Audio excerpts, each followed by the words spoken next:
This video is brought to you by my game Doodling's Arcade Sports Ball. Control the ball, score points, and achieve victory in a frantic two-player mashup of Pong and Foosball. Doodlings is available on Steam and itch.io, and it has recently got the Steam Deck Verified badge. Check it out with the links below.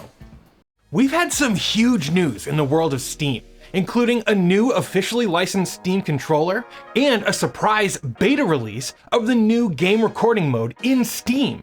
We'll deep dive into all of it and more today. Let's get right into the news. So this is interesting. Have you guys heard of Hori? They're a legendary Japanese gaming accessory manufacturer. They've got an excellent reputation when it comes to third-party gamepads, and their website recently listed a new Steam Gamepad. This looks like it could be the best Steam Deck gamepad replacement, as it has almost complete feature parity with the deck, minus a few glaring omissions. The listing includes wireless connections via Bluetooth 2.4, a charging time of 3.5 hours, continuous operation for about 12 hours. There are back paddles, L4 and R4, and two extra custom buttons, M1 and M2, right on the bottom. There's a dedicated quick access menu button, thankfully. There's support for Bluetooth, X input, and direct input, but X input only works via a wired connection. This gamepad has gyro support when the device is in Steam mode, and the sticks even appear to be capacitive, so they work just like the Steam Deck's capacitive touch sensing thumbsticks. There's also rapid fire available for the face buttons, but I've always found that to be kind of a gimmick. Now, I'm extremely excited about this controller, though it is important to note that the website mentions there is no rumble or haptic feedback of any kind. Also, just looking at it, there's clearly no touchpad, and there is no microphone input either. Now, I'm curious why they didn't include haptics here. And I'm wondering if this is based on some unannounced Steam Controller 2 from Valve, because the fact that there isn't any rumble or haptic feedback would make me think that there's an upcoming Steam Controller 2 with trackpads that have that kind of feedback built in. We'll see. That's all pure speculation from me on that. Now, I don't think that this is a huge deal that this Hori gamepad doesn't have touchpads built in. I know that I have said in the past that I can't use the Steam Deck without the touchpads, but if you're playing in the 10-foot experience where you're sitting on the sofa and your TV over here, and you're playing in SteamOS game mode, then generally speaking, you're not going to need touchpads for those kind of games that you're going to be playing. It is disappointing that there is no haptics or trackpad, but I think the fact that the sticks are capacitive means that this will be an excellent PC gamepad, and it'll be perfect for your Steam Deck when in docked mode. I'm curious what you guys think about this new offering. You gotta feed that engagement algorithm and let me know your thoughts on this gamepad down below. All right, this week, Valve released a handful of community-made maps for Counter-Strike 2, which is a first for the latest version of Counter-Strike. This also just happened to coincide with the 25th anniversary of the original Counter-Strike mod being released, which was June 19th, 1999. It's wild to think that Counter-Strike is older than my youngest brother. I remember when Counter-Strike, I first played it, it was probably late 1999. My cousin had just got Half-Life, and that was a mod that was available, and I remember playing it. It was very difficult to play against people online. Anyway, the new update for CS2 brings a couple new maps, Memento and Assembly for Wingman. Then it brings Pool Day for Arms Race, and Thera and Mills for Deathmatch, Casual, and Competitive Matchmaking. There were several fixes for other maps included in this update. There were fixes for the UI and gameplay, and some tweaks to the game's recommended settings. Well, this is interesting.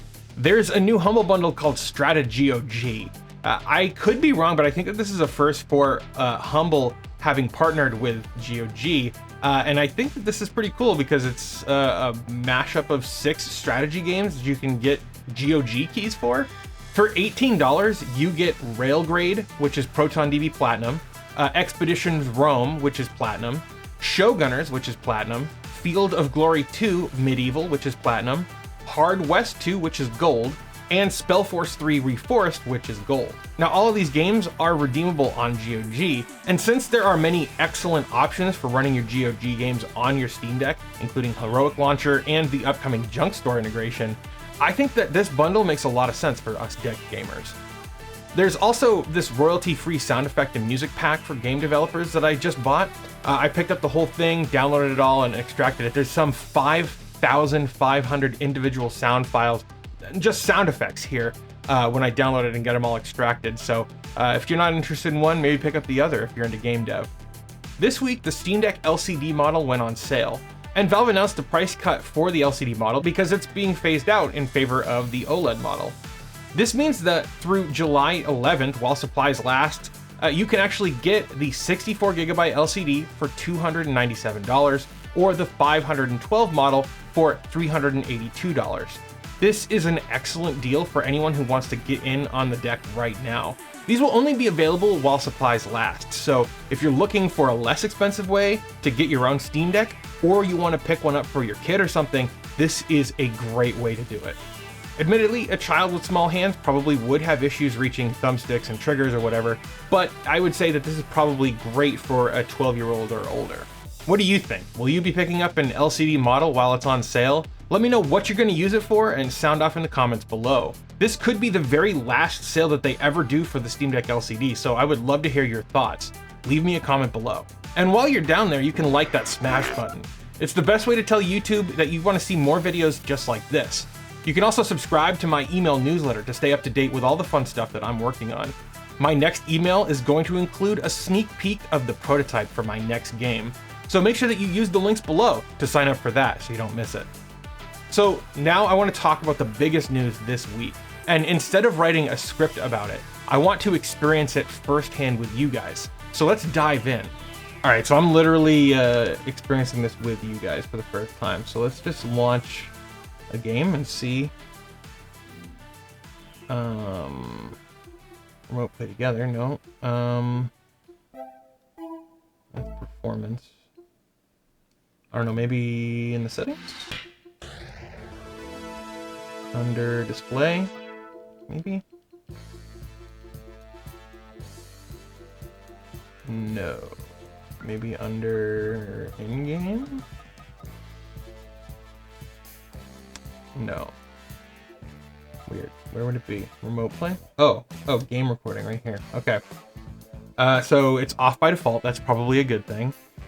We have off or do not record, which Steam will not record your gameplay. Or we have record in background, and Steam will begin recording video automatically when you start playing so that you don't miss those unexpected moments. The last 120 minutes of video will be kept for you to replay or save as clips.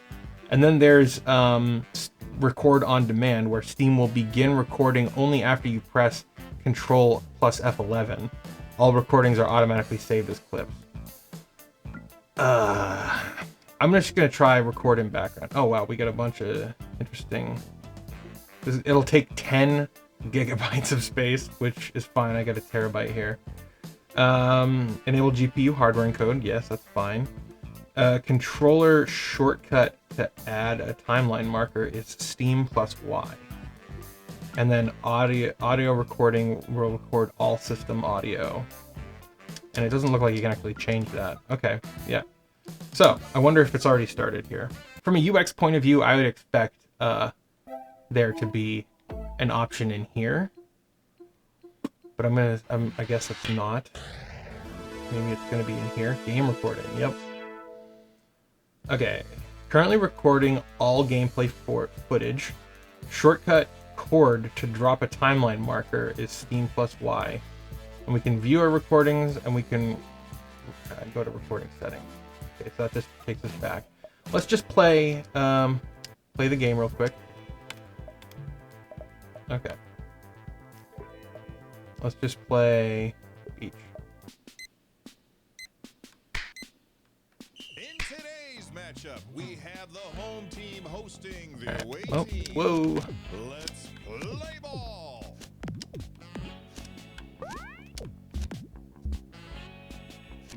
And that's a point for the home team. All right, let's add a marker.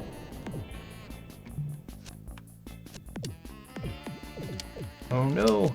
And that's a point Add another for the marker. away team. Yeah, we're gonna just keep adding markers. I wonder what the Steam API is going to be like to actually add markers. Because I saw like there were UI elements that were from the actual game. So I'm curious like if I'll be able to say like home team scores or away team scores as UI markers. And provide like custom icons for scoring and pickups and stuff like that. Which would be kind of cool. I would be totally in favor of that. Yeah, I'm kind of kicking the AI's ass right now. Okay, so that's the game. So now, let's just close the game. Oh wait, do I need to... Do I go to media? Hey, look at that. Hey, a useful feature for the media tab. And it did record the earlier part. And you can see, well, I'm curious. I'm not seeing the markers in the timeline. Do I need to enable them? Oh no, that didn't do it. I just added one. It's interesting, you can see like it is like adding like little breaks in the timeline when there's like a black screen, it looks like. So I added markers manually and they're not appearing here. Interesting. Let's see. I'm gonna connect my mouse. I'm gonna see if I can interact with the timeline with my mouse. Can I drag this? No. Doesn't seem like it. What is...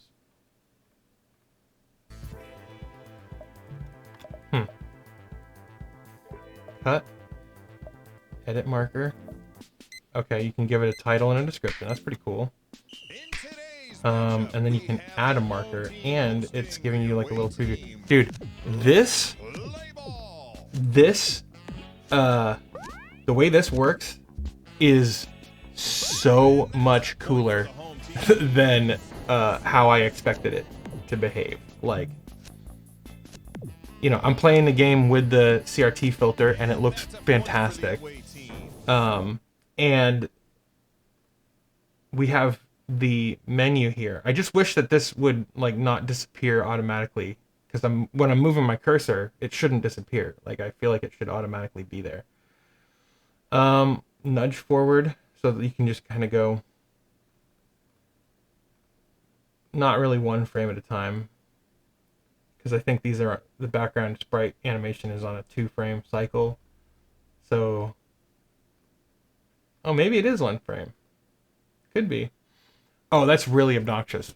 So this is still obviously in beta here. I had to opt into the beta Steam client in order to actually access this.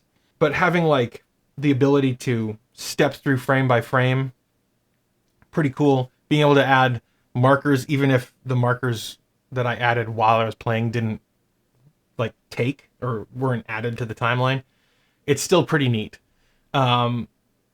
I am really excited about like adding markers from the game through the Steam API, because that will be absolutely like amazing to do.